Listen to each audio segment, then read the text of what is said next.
کون کون سے ایسے کام ہیں جن سے روزہ مکروہ ہوتا ہے؟ انجیکشن لگوایا ہاں تو اس سے روزہ نہیں ٹوٹے گا. بلڈ سیمپل دینے سے بھی، کیونکہ بلڈ سیمپل دینے سے بھی روزہ نہیں ٹوٹے گا.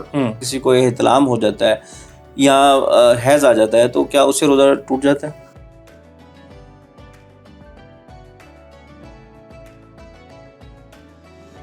روزہ ٹوٹنا اور روزہ مکروہ ہونا، ان دونوں میں کیا فرق ہوتا ہے؟ روزہ ٹوٹنے کا مطلب یہ ہے کہ اب یہ فرض آپ کا ادا نہیں ہوا، یہ آپ کے ذمے ہے، اب اس کو آپ نے قضا کرنا ہے، اور اگر جان بوجھ کے توڑا ہے تو پھر کفارہ بھی دینا ہوگا. اور مکروہ ہونے کا مطلب یہ ہے کہ روزہ آپ کا ادا ہو گیا ہے لیکن آپ نے ایسے کام کیے جو اللہ کو پسند نہیں تھے، اس کو مکروہ کہتے ہیں. اس سے ثواب میں کمی آتی ہے. مثلا فرض ادا ہو جاتا ہے، فرض ادا ہو جاتا ہے، ثواب میں کمی آ جاتی ہے. اس میں اگر ہم چیزوں کو ان لسٹ کریں کہ کون سے ایسے کام ہیں جن سے روزہ مکروہ ہوتا ہے تو وہ کیا کیا ہوں گے؟ دیکھیں یہ تو ایک لمبی لسٹ ہے، بہت ساری چیزیں ہیں جس سے روزہ موٹی موٹی باتیں جو عام روزمرہ زندگی میں شامل ہوتی ہیں. یہ جتنے بھی گناہ ہم کر رہے ہیں ان گناہوں سے یہی ہوگا روزہ ٹوٹے گا تو نہیں.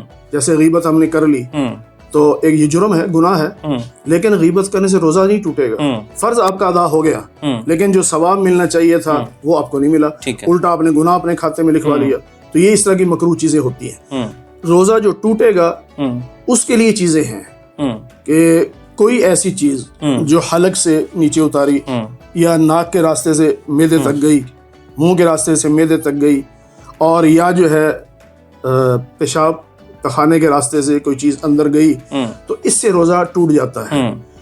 اب بہت سارے لوگ کہتے ہیں کہ انجیکشن لگوایا تو اس سے روزہ نہیں ٹوٹے گا، کیونکہ انجیکشن جو ہے اس کے ذریعے جو دوائی جاتی ہے وہ ڈائریکٹ معدے میں نہیں جا رہی.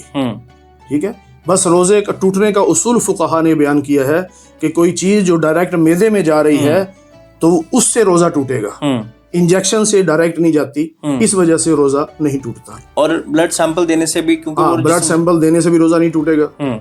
ٹھیک ہے.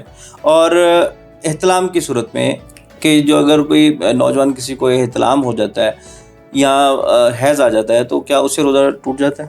نہیں، احتلام اور چیز ہے، حیض اور چیز ہے. احتلام سویا ہوا ہے، اور جب آدمی سویا ہوا ہوتا ہے تو وہ مکلف نہیں ہوتا، شریعت کے احکام اس پہ لاگو نہیں ہوتے. وہ سویا ہوا جو ہے، سویا ہوا بے بس ہوتا ہے، اب وہ اس کو تو نہیں پتا، اس کے اختیار میں نہیں ہے، احتلام ہو گیا، اس سے روزے پہ کوئی فرق نہیں پڑے گا. حیض میں ظاہری بات ہے اللہ نے منع کیا ہے کہ اس میں نہ روزہ رکھ سکتے ہیں نہ نماز پڑھ سکتے ہیں. تو اب جب حیض روزہ رکھ کے آ گیا تو وہ روزہ تو ٹوٹ گیا. اب یہی میرا سوال تھا کہ جو پہلی ڈیفینیشن ہم نے کی کہ جب کوئی جسم سے چیز نکلے گی تو روزہ نہیں ٹوٹے گا، اندر جائے گی تو ٹوٹے گا، تو یہ تو اس میں تو کرائٹیریا تو سیم ہے. لیکن یہ اس کو ناپاکی کہا گیا نا.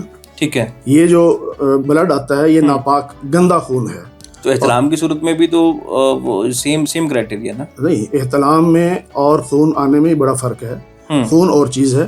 نہیں، ناپاکی کی بات کر رہا ہوں. ناپاکی کی بات ہے، لیکن وہ ناپاکی جو ہے اور ہے اور یہ ناپاکی اور ہے. اس میں تو شریعت کا باضابطہ حکم ہے نا.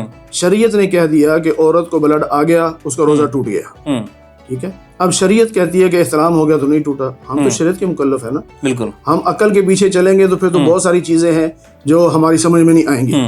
اس لیے اصل چیز یہ ہوتی ہے کہ شریعت نے کیا کہا میں اس کو فالو کروں، اپنی عقل کے پیچھے نہ چلوں. اچھا، ایک دوسرا جو سوال عام نوجوان کرتے ہیں کہ کیا مشت زنی سے روزہ ٹوٹتا ہے؟ جی، مشت زنی سے بھی روزہ ٹوٹ جائے گا، کیونکہ اس نے اپنے اختیار سے اپنے آپ کو ناپاک کیا ہے، اپنے اختیار سے کیا. احتلام میں اپنے اختیار سے نہیں ہوتا، یہ فرق ہے.